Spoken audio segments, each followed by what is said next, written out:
आहे की नाही, हे जरंग्या आहे ना पावसाळ्यामध्ये काही उगवत असते माहिती आहे तुम्हाला, छत्र्या म्हणतात. तसं निवडणुका जवळ आल्या ना हे छत्र्या आहात, हे जरंग्यासारख्या या की नाही, हे लिफ्ट करा दो असतात, हे कुणासाठी तरी काम करत असतात. मग हे कधी मला तुम्ही बघा तपास करून तुमच्या इन्व्हेस्टिगेशन जर्नलिझम मधून की यांच्या सोबत कोण असतंय, यांच्या सोबतचे मग ते रेती माफिया असतील की मग ते काय म्हणतात ते गुटखा माफिया असतील, ह्या लोकांच्या आधारावर काही राजकीय पुढाऱ्यांच्या आधारावर बोलणाऱ्यांवर काय पानचट बोलून फायदा आहे, काय पानचट बोलून फायदा आहे, काय पानचट बोलून फायदा आहे. यांना कायदा कळेल. जरंग्याला मीच गुणरत्न सदावर्तन जयश्री पाटील होत की मुंबईच्या शिवेमध्ये येऊ दिलं नव्हतं.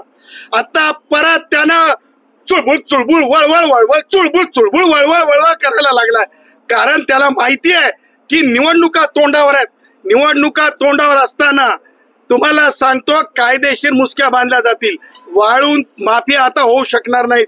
तुम्हाला सांगतो माननीय मंत्रिमंडळाने निर्णय केलेला आहे की सामान्य कष्टकऱ्यांना, सामान्यांना घरकुलासाठी जर आता वाळू लागत असेल तर सन्माननीय बावनकुळे साहेबांनी स्पष्टपणे सांगितलंय.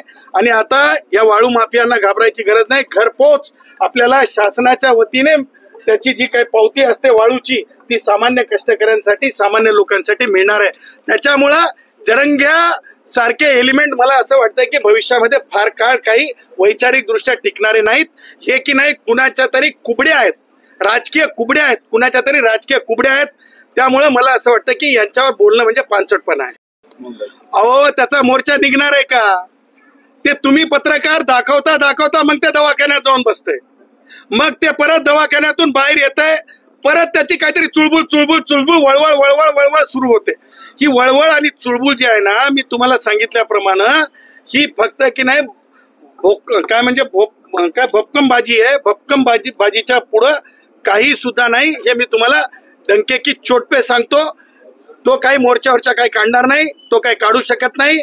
आणि तुम्हाला सांगतो, तुम्ही म्हणालात ना ते नोंदी, हा जरंग्या माझ्या मराठा भावांना कसाही बनलाय. मराठा भाऊ माझा श्वास आहे, ती माझे आहेत. परंतु हा जरंग्या त्यांना कर्दन काळ झालाय. कसा सांगतो?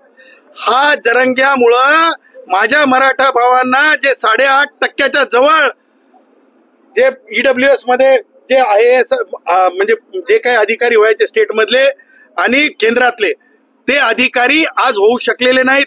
याच्या नोंदीच्या ढोंगामुळं, याच्या नोंदींच्या नाटकामुळं फक्त 5%पेक्षा कमी मराठा भाऊ आज शासन सेवेमध्ये आलेत.